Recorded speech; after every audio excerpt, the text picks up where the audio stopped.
available today. Kaya isa rin pong karangalan na ating makapanayam si Attorney Justin Nicole Gular, ang Deputy Spokesperson po sa defense team ni VP Sara Duterte. Attorney, magandang umaga po. Magandang umaga po, Sir Ted. Maraming salamat po sa pag-imbita dito sa niyo. Programa po namin. Ayan, ito po ngayon si Chacha Yes, sa mga programa. unang katanungan. Go ahead, po. Cha. Oo. Attorney Justin, good morning. Ano po ba ito, moving forward? Good morning, sir. Thank you for being on the show. Moving forward, kayo na po ba? Lagi namin makakausap dito sa programa, Attorney? Yes, I think that will be the case. Either ako po or si Attorney Michael Poa po yung who will communicate with the media from the defense team. Kumbaga nagdagdag lang, pero posible pa rin kung available si Attorney Michael Poa, pwede rin po siya. Pero sige po, dito sa nangyari po ngayong linggo sa impeachment trial po ng Vice Presidente, para po sa inyo, paano nyo tinitignan yung naging takbo nung day 11, 12, and 13? Meron po ba mga pagkakataon doon na sa tingin ninyo nakatulong po sa posisyon ng defense? Okay, please allow me to answer that question very carefully lang po kasi I think alam niyo naman po na subject kami sa subsidies rule, no? Pero to answer that directly, okay naman po para sa depensa ang takbo ng trial. We expected this. The witnesses they presented at ang mga testimonya nila hindi naman po bago. I will take note na itong mga testimonya na to na-cover naman po before sa Committee on Good Governance at pati na po sa Committee on Justice. So we expected this. Wala naman pong issue para sa depensa yung mga nangyari sa impeachment trial po. Isa po sa mga napag-usapan ngayong linggo yung tungkol po dito sa mga pumirma po no sa acknowledgement receipts and then yung mga iba't ibang pangalan and aliases. Sa panahon po ba na halimbawa ang magpepresenta na ng witnesses ay ang panig ng depensa, mapapatawag po ba natin ang ilan sa mga ito? Plano nyo po ba silang gawin na witness, sir? Okay, I'll answer that in a way that will not preempt po our defense, no? As of now, we could not definitively answer that question kasi part po yan ng strategiya ng depensa po. Whether or not papatawagin po natin yung mga taong ito. So please apologize, and I really apologize and pardon me if I cannot give you a definitive answer on that matter po. Sige po, naiintindihan po natin yan. Isa rin po kasi actually sa ipinupukol, malamang ito, hindi ko po sure kung masasagot nyo rin, ng panig po ng prosecution is nakatapos na po tayo ng 13 araw sa impeachment trial, pero hanggang ngayon daw po ay hindi pa rin nagpapakita si VP Sara Duterte. Ano pong tugon nyo doon? Well, number one naman po, we respect the opinion of the prosecution team. We respect the opinion of everyone on this matter, given that polarizing naman po talaga itong issue na to with respect to the appearance of the Vice President in the proceedings before the impeachment court. Pero para klaro lang po, I think what public should know is wala naman po talagang requirement na mag-personally appear yung Vice President. In fact, the rules state that the Vice President can appear either by herself or through counsel. At really, I think the public should know that the Vice President is really technically appearing in the impeachment court. Yun nga lang, through counsel. And this is accepted. Nangyari na po ito before na lawyers lang po yung nag-a-appear sa impeachment trial. Of course, kagaya na po ng sabi ni Attorney Poa, pag kinakailangan na po mag-appear ng Vice Presidente, mag-a-appear naman po siya. Pero at this point, the defense sees that hindi po kailangan, and it's really up to the Vice President whether she appears or not. But again, gusto lang po namin highlight the fact that she is being represented by lawyers during the impeachment trial. Is yan na po yung requirement ng constitution natin at pati ng rules ng impeachment court. Yes po. Attorney Justin, sabi nyo nga po, kumbaga sa ngayon hindi pa kinakailangan na iharap si VP Sara Duterte. Sa panig po ng defense, when is the right time sa tingin nyo para iharap po siya? Will it be the time na pag kayo na po ang nag-present ng witness? Again, I'll have to clarify my answer. No? Kapag kinakailangan po, we're not saying that there will be a point in time na kailangan. We're not saying that this might not happen or this will not happen. What we're trying to say is, meron naman pong tamang panahon at kung kailangan lang po, mag-a-appear yung Vice Presidente. But as of now, I could not really speculate. And I hope you understand Yes, on the part of the defense. We really don't want to disclose or preempt whatever defense we will raise at the time that kami na po yung magpe-presenta ng ebidensya. I think yan po yung dapat intindihin ng publiko na ngayon kasi ang nagpe-present ng evidence, yung prosecution talaga. Yung ebidensya at mga testigo nila yung important. At yung trabaho lang po ng depensa ngayon is to protect our clients' rights, whether it be through raising objections or cross-examining the witnesses po. Opo.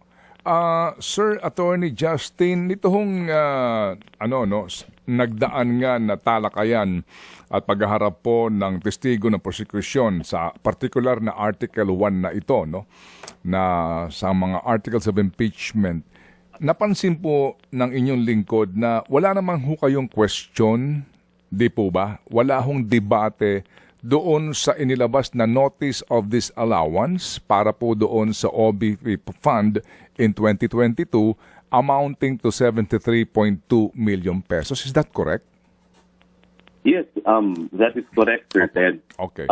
If naalala niyo po kasi, ito po ay official documents ng COA, and I think this has been in the news Yes. several months or I think months ago. And we're really not contesting Yes. those matters. No po. Sige. So, kumbaga po, wala nang question dito no sa naturang official document na nanggagaling po sa COA. Pati po doon sa sinasabi na 375 million ng OVP's entire allocation for 2023 na subsequent po na disallowance. Wala din pong debate doon, attorney? Okay, please let me clarify lang po, Sir Ted, Uno, kung saan po walang debate. Wala pong debate with respect to the document. Yes. Pero I hope people understand na kasi nga nakabinbin pa din po ito sa COA, di po ba? May proseso din po kasi parallel sa impeachment proceedings na tinatalakay din po ito sa COA. So we're saying that as to these documents na may notice of disallowance, No question. tama naman po na these documents fit.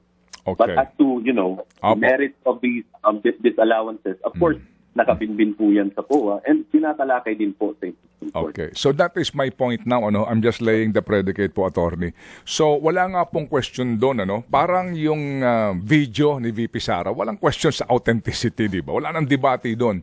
In this case po, sa disallowance na ito, wala nang debate mismo sa dokumento. So ngayon po kasi, kung atin pong napapansin sa mga nanonood, yung mga neutral, ang nagiging question ngayon is that yan bang disallowance na yan, final na ba yan? Diba? Yung po pinagdidebatehan dyan, yan ba'y final na? Kaya ho kahapon may discussion whether, sabi ho ng testigo, as a matter of fact, kapag yan final na sa pananaw nila sa COA, yan pwede na ngang isampa sa ombudsman yung kaukulang kaso. So ang tanong po namin, ano ho ba ang actual na estado nito ngayon ng notice of disallowance sa COA? Meron ba kayong liham para po sa motion o anumang pong tawag doon to question this sa commission? Okay. If I'm not mistaken kasi, yung nasa stage na po tayo sa COA na nag-file na po kami ng motion for reconsideration. Meaning, hindi pa po talaga to final. Now, ang mga tanong ng publiko, paano pag ma-deny yung motion for reconsideration? Let's just go to hypothetical. Meron pa, hindi pa rin po yan final or hindi pa rin natin matuturing na final yan. Kasi meron pa po tayong avenue to question the COA findings before the Supreme Court po under the Rule 65.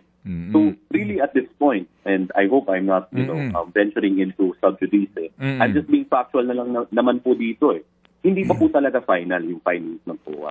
Okay. Yung nga po yun, yung nga po ang question nga dito, pati mga senador, pati si presiding officer, yan din tinatanong, final na ba yan? Kasi nga po, sa panuntunan ngayon, hindi pa ito final na maituturing kasi meron pa kayong motion, di ba? Meron pa kayong appeal sa commission, right? That is correct. Opo. I think, Sir Ted, if I could just add, if I could just help the public as well, I think this will be the subject matter of the next witness po. I think dun matatalakay yung status ng COA proceedings po. And I think the public should, it's best for the public to listen during that proceeding, I think next week. Yung current status ng COA findings. Opo. Yun nga po, meron pang apela sa komisyon. And then sabi ho ninyo, hindi pa yan ang huli. Pwede pang pumanik sa Supreme Court.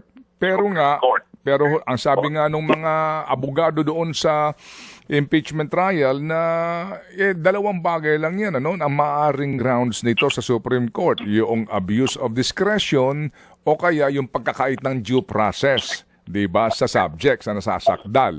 So, Yes. kung theoretically po mangyari yan na ma-deny kayo sa commission at papanik kayo ng Supreme Court, dito ho ba sa pangyayaring ito, maaari yung sabihin na talagang walang accountability, pananagutan ng Vice Presidente dito po sa sa nangyaring paggasta nitong confidential fund na ito? Okay, medyo complex po yung tanong niyo, Sir Ted, no? But let me try to, dichotomize the question. Mhm. Now, yung POA kasi, when they find a notice of disallowance, ibig sabihin po yan, disallow, di ba po, yung disbursement. Okay. Now, marami po kasing aspects dyan. Hindi lang po kasi na disallow, pwede po kasi yan documentation, etc. I'm not talking particularly on the case of the Vice President. Now, you could still question those matters before the Supreme Court. And this is still part of the accountability process at part po to ng legal system natin dito sa Pilipinas. It's the Supreme Court that will decide with finality whether tama po ba yung disbursement or whether documented po ba yung disbursement. Alright, pero in the absence of the decision yet of the Commission or even sa Supreme Court, meron ng presumption dito. Yun ang pinag-uusapan din kahapon. Meron ng prima facie evidence o kumbaga, meron na hong presumption na ito ay ginamit ng hindi tama. Yes. I think that's referring to the joint circular, no? Pero, klaruhin lang po natin yung presumption na yan. Number one po, isa po yung prima facie presumption, which means po, disputable presumption po yan. Ibig sabihin, na may certain facts, di ba yung basis ng joint circular naman, na may certain facts that gives rise to that presumption. It does not mean po na talagang proven na may misappropriation or misuse. Okay. Meron ng prima facie presumption na pwede pa rin tugunan ng kahit sino mang put in that position. So, while there... Go ahead. Yes, so, ito lang, sorry. Just to conclude that point, kasi po may presumption, and I'm not saying na meron po in this case, no? You could still really refute that presumption at the end of the day by presenting countervailing evidence. Okay. Opo. Yes, sir. Yes, yung din pong kami po excited, no, na mapakinggan ang panig ng defense niyan dito po sa artikulong ito. Pero, sir, on record po, anong petsa sumulat ang OVP dito po sa COA to appeal ito pong naging allowance na ito? Sorry, Ted, I don't have the records right now, no? Pero I guess I can confirm is that this was already raised before COA.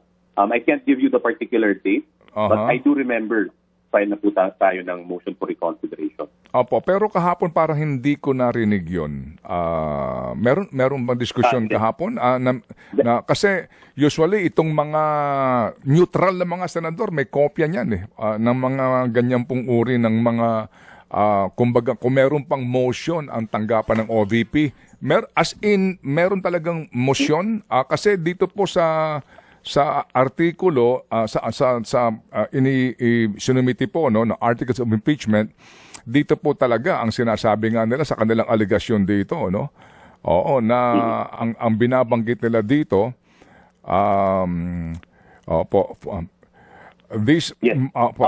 ito sinasabi nila, a ruling upheld with finality in a COA decision dated April 10, 2026, no? With finality ang claim nila dito. So, April 10 po ito. So, kailan sumulat ng tanggapan ni VP dito sa COA to question or to appeal this decision? Yes, ganito po kasi. I've just been able to review the files. I will not second guess the characterization being made by the prosecution. No? Okay. Ganito kasi, Ted, kaming mga lawyers kasi we understand that they're advocating. The prosecution is advocating for their own position, di po ba? And at this point, number two, I also just want to clarify na ito kasing mga pleadings na i-file sa POA proceeding, dahil po separate siya sa impeachment proceeding, dapat po maging ebidensya pa siya sa impeachment proceeding. Meaning, dapat may party na mag-present at whether kami yun or yung prosecution, I think that will be unraveled during the trial. But on record po, what I'm aware of is na-file na po ng motion Okay. for reconsideration yung Vice Presidente. Now, I don't want to preempt the proceedings in the impeachment court kung ilalabas po ito at kailan po ito ilalabas at kung sino yung maglalabas nito, whether depensa na po ba or yung prosecution. Okay. Sige po, so yan po ang ating aabangan nga kasi again, kahapon po, isa yan sa mga napaka-importanting diskusyon Yang bang binabanggit nito pong si Ginoong Roderick ay final na bang desisyon yan? Yun po din ang hinihingi na sagot ng iba pong mga neutral daw na mga senador kahapon. O sige, so attorney, yung pong mga, ano pong balita ninyo sa impeachment court doon sa mga bank records ng nasasakdal dito? Meron ba ho kayong mga paunang informasyon kung kailan po kayo mabibigyan ng pagkakataon na masuri itong mga ito? Yes, in answering that question, Sir Ted, I'll be factual. Kasi I think nag-update naman po kasi si Presiding Officer Chief Escudero kahapon na parang tentatively po, nag-inventory pa po yung Office of the Clerk of Court. What I'm aware of is that meron na pong mga institusyon, yung BIR, yung AMLC, at iba-ibang bangko na nagsumite na po ng mga documents na nasapina. And I'm also aware that I think there are 2 banks that requested for an extension to comply with the subpoena. Opo. But as to whether kami po, yung mga partido po sa kasong ito ay nakita na po yung mga dokumento at kung alam na po namin kailan po ang pag-inspect ng mga documents po, wala pa po sa puntong ito. Okay, sige po. So kami po ay nagpapasalamat sa inyo, attorney.